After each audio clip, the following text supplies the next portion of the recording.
Hi, I'm Stefan, the BMW DIY guy, and do you want to protect one of the most vulnerable radiators in your car, the oil cooler underneath? I'll show you how.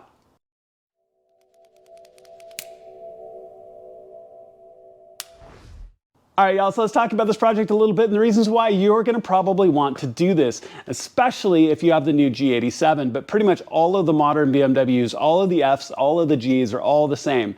Your oil cooler is mounted horizontally underneath the front of your car and is completely exposed from underneath.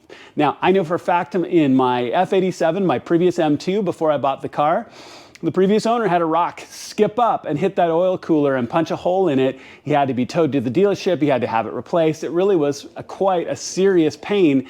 And while if you catch it, it's not the end of the world, it could be a big deal, especially if you were a long way from home.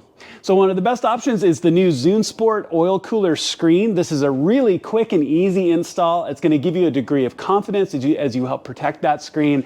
And I really like Zunesport. I run their front screens. I had them on my F87 M2. I have them now on the front of my new G87. And it only made sense to install their screen underneath to protect my oil cooler as well. Now, really quick, you're going to need to have your car in the air because you're going to need to get underneath. And I'm always going to say this. I'm using my quick jacks today. By the way, if you haven't checked out that video, make sure to do it.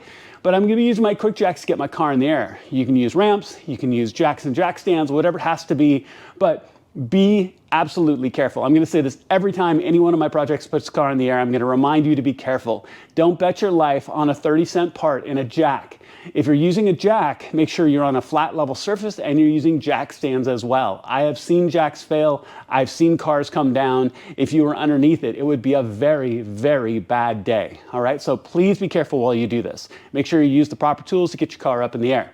All right, so with that said, my car's already in the air. Let's crawl underneath and we're going to install this screen. All right, y'all, so this is such a simple job. I'm just going to show you just done because it is that quick. Okay.